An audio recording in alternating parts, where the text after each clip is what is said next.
Hello there, Sherri Coffelt here. I am so excited today to have Jennie Wright with us. Jennie's been helping business owners grow their email lists and generate leads for over 10 years. We all need to generate leads, right? As the creator of the list injection method, she helps her clients and her audiences generate leads through inbound attraction and permission marketing. So we want people coming to us.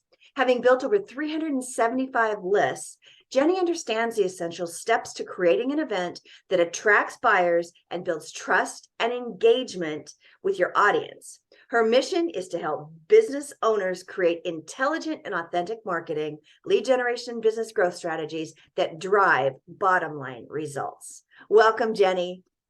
Thanks so much for having me. I really appreciate it. Oh, I'm so glad to have you here. And this list building it's really where all entrepreneurs need to start, right? Because we all need a list. Bottom line, we own our list. We don't own all those Facebook likes and LinkedIn connections, even though we would like to, right? Yes.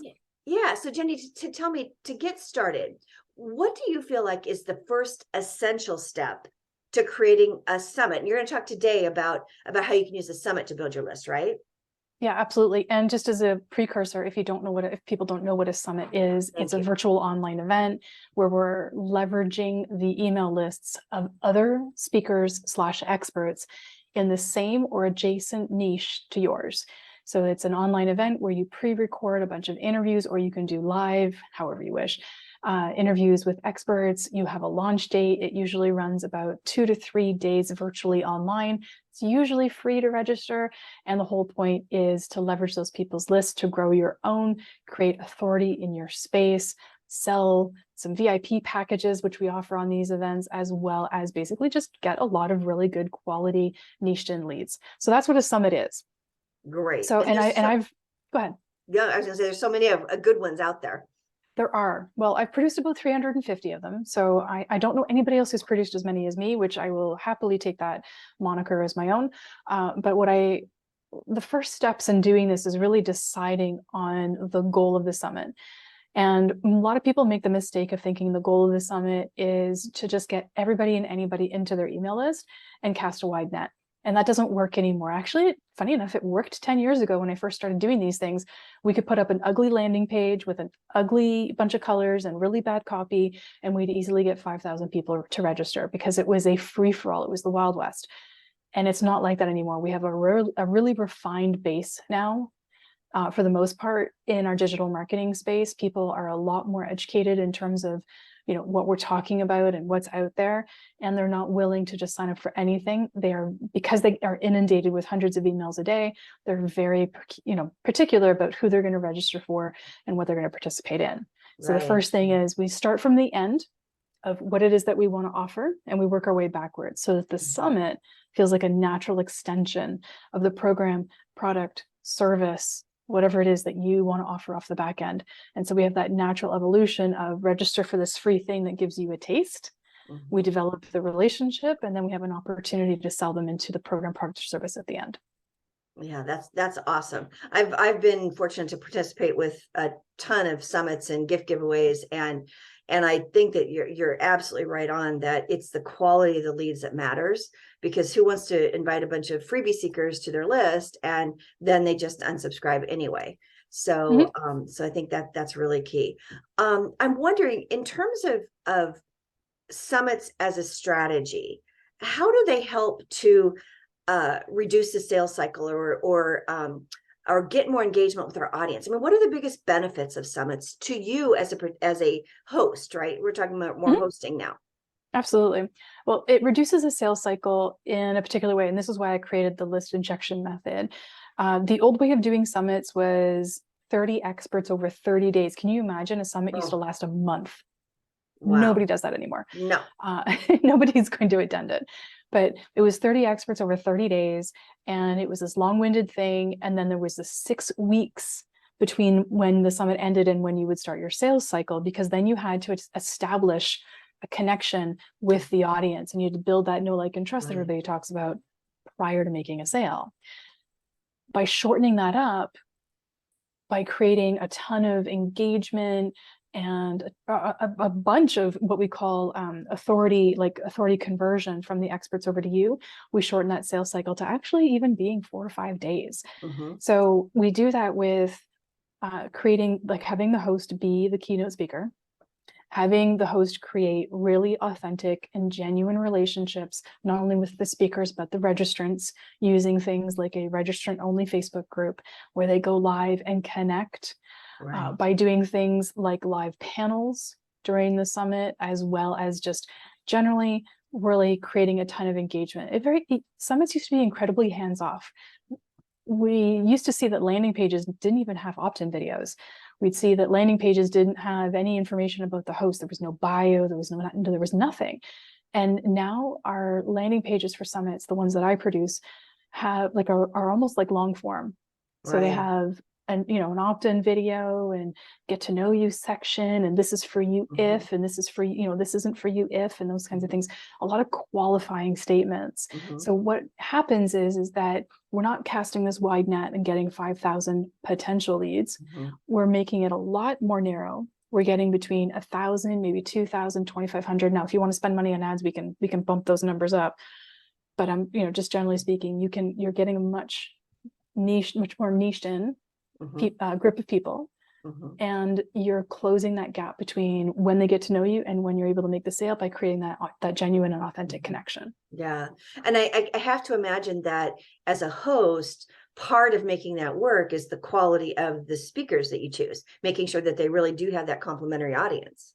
Absolutely. And the speaker selection process for your summit starts months before your summit launches, and it actually starts through you building relationships with those potential speakers by engaging with them on social media and doing your own due diligence by doing a little bit of investigative reporting on your own potential experts, following them on social, signing up for their email list, seeing how often, with what regularity they actually email their list, and what they're saying when they do. You want to make sure there's complete alignment between your messaging and theirs, not only on a business side of things, but also, if I can be quite candid, on a personal side. Sure. You may want to align with people in terms of your own belief system as you approach the world. You may not want to align with other speakers that don't fit into that particular way that you look at things. You might create conflict with that, or it might actually pull in leads that are not into your thing. I always talk about this story of a previous client of mine who was a raw food vegan coach. And the first time she did a summit on healthy eating. And she had experts who were paleo, omnivore, carnivore, you name it, every kind of diet you could think of. But the people who were coming in from those speakers that were not vegan were not going to be her people. And as soon as you sent out an email talking about, raw vegan eating and whatnot, she alienated almost 3/4 of the audience that had registered for the summit. And we saw massive unsubscribes. Like I'm talking tons of hundreds of people, like 500-600 people. So makes sense. Yeah, that makes tons of sense. And I'm amazed, quite honestly, of how many emails I get from people that are hosting summits, and I'll read what their summit is. And it's like, that isn't even close to my audience. I know it's very generic. Some people are still learning the wrong way to do them, which is why I get up on my high horse and on my little pedestal about talking about these things as often as I do, because they are approaching it the wrong way. I just literally yesterday, I got a message from somebody who just said, "Hello, I really enjoy your content," like completely generalized. I would, I think it would be a great fit for you to appear on my ABC XYZ event. We're talking about this, this, and this. And I'm like, this has nothing to do with my niche. This was a copy paste. Yes, absolutely. And this is just another lesson in targeting, whether it's to people that are going to be a speaker on your summit or your own audience for your list. You have to target at every level. Absolutely. Yeah, very cool. So let's talk about how we generate income from summits. I think that's a question a lot of people have is, I'm going to have all these speakers, but it's free. How am I really going to generate revenue and make the return on my investment of time? Because it is a lot of time. Make it make sense. Absolutely. There's about 4 different ways that we can create and generate income from a summit. 3 of them are immediate, and 1 of them is in the post-summit period, which is between 3 to 6 months. So the immediate ways we can create an ROI, especially if you're hiring a producer like myself who produces these things on a regular basis, is to look at sponsorship dollars. Did you know you can get sponsors to actually sponsor your summit? Awesome. One of my clients right now has about $35,000 in sponsorship dollars committed from sponsors. And the sponsors are, I mean, you're like, but Jennie, who would be a sponsor? Your potential speakers, your previous clients, companies that are in alignment with what you do. So if you're in digital marketing space, then you're looking at the email marketing providers or landing page providers, or, you know, those types of things. You definitely can reach out to them. They all have a budget for this kind of stuff that nobody really knows about. So sponsorship dollars are actually a really big deal. And I mean, even getting $2,000 or $3,000 in sponsorship dollars can offset the cost of putting on an event like this. In addition, we create what's called VIP packages or all access passes. So even though it's free to register, upon registering, you'll have options to upgrade into, I called it the Goldilocks method. So there's 2 or 3 different options. We usually have 2 tiers of VIP, a low tier VIP, which is a stupid simple price, something that's really easy to hit the go button on.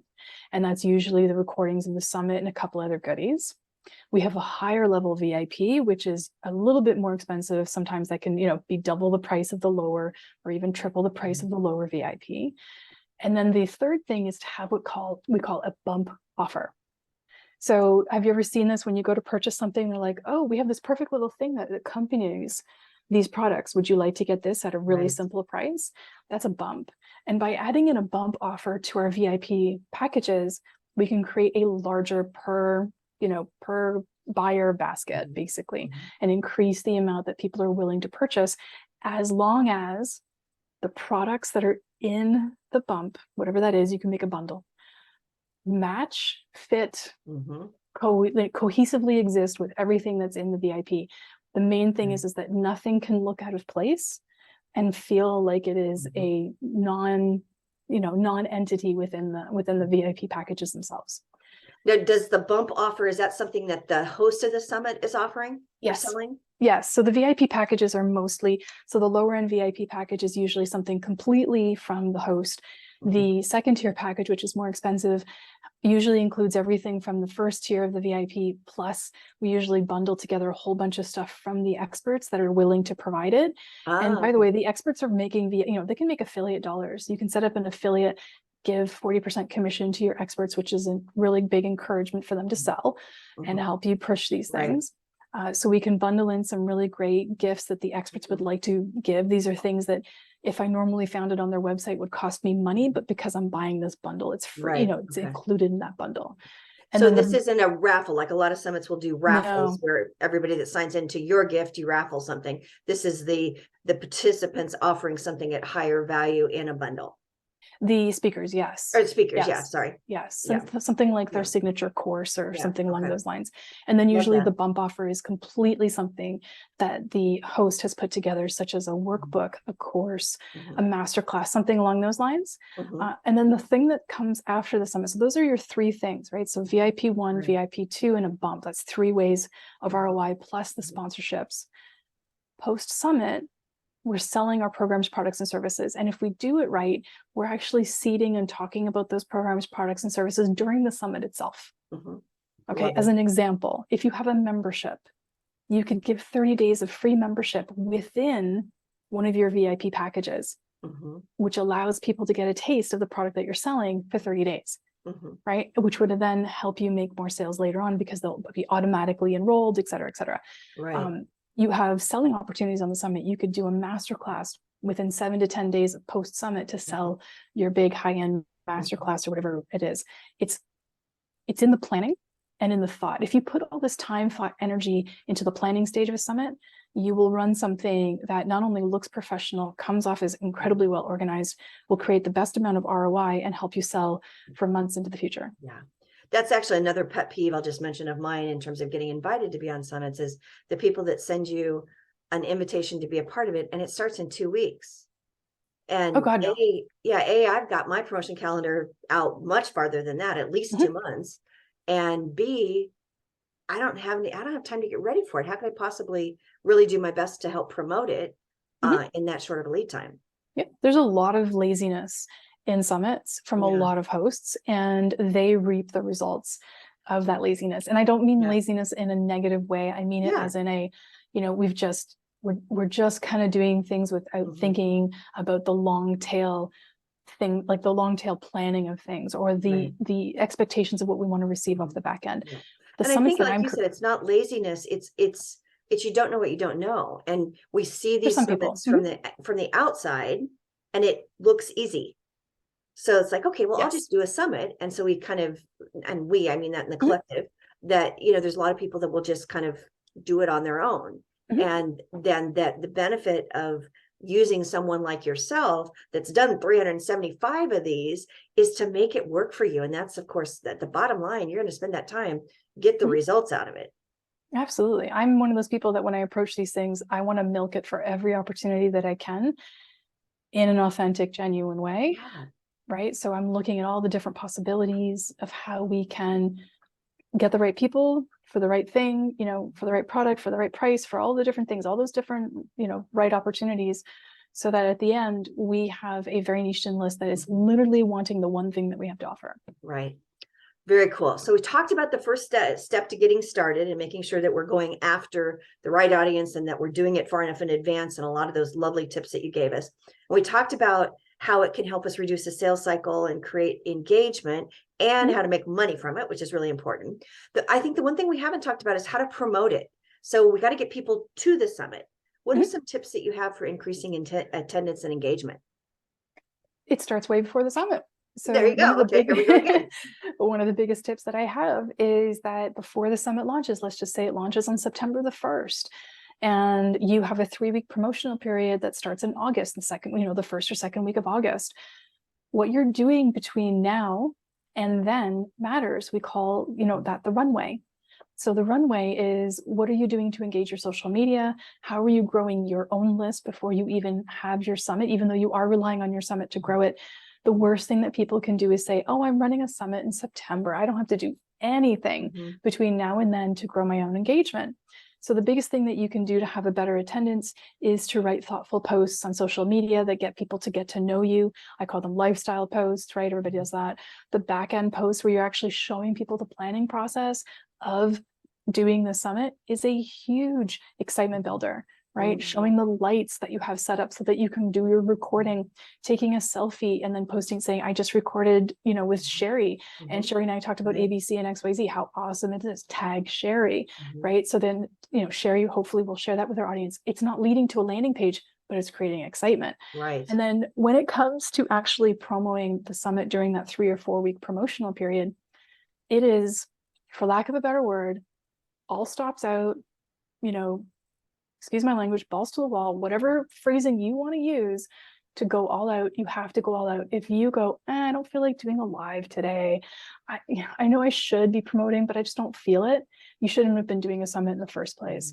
It has to be full out. If you leave any opportunity on the table, you have, you know, you've probably lost 100 people that day that could have registered for the event.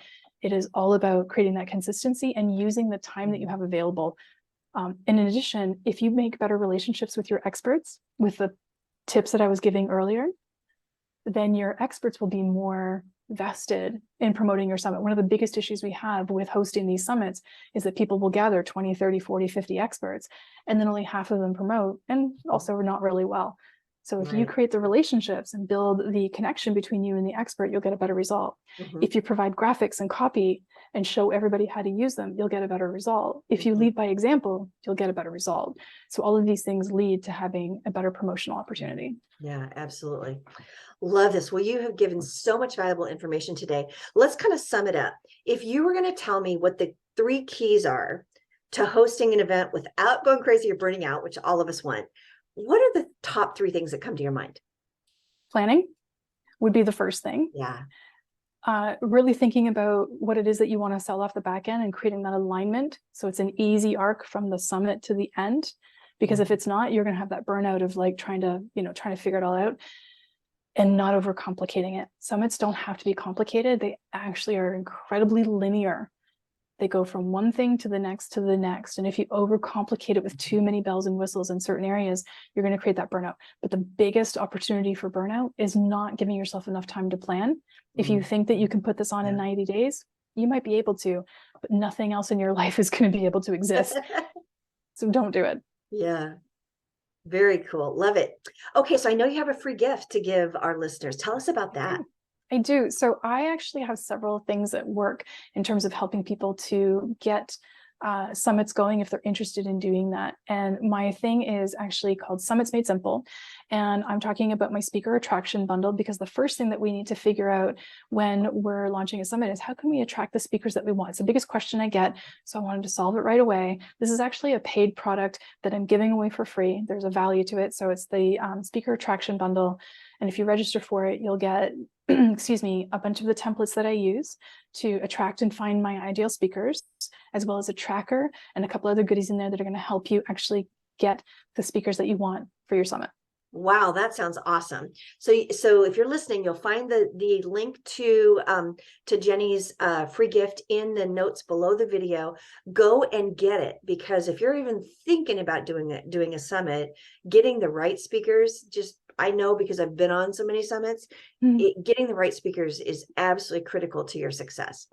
Very cool. Well, Jennie, I've loved talking about your work with summits. And as you know, I do have one question I want to end with. And this is something that I have been asking all of the experts that I talk to on this interview series. So here's the question. If you had known what you know today when you started your business, what would you tell your new entrepreneur self? Start list building aggressively now, earlier, yesterday if you could. Yeah. Everybody tends to do other things thinking those are the income building tasks, which is great, but always be list building constantly and finding different methods. So appearing on other people's podcasts, hosting your own podcast, having, a really great lead magnet that converts that you can put out there, networking, anything that can get you in front of your potential ideal client and pulling them off of social media or wherever you're networking and getting them into your email list is essential at every stage, but most so in the beginning. Yeah, I agree with you 100%. It's where all of us, it's our biggest asset in our business. I agree with you Agreed. 100%. Very cool. Well, Jennie, thank you so much for being here today.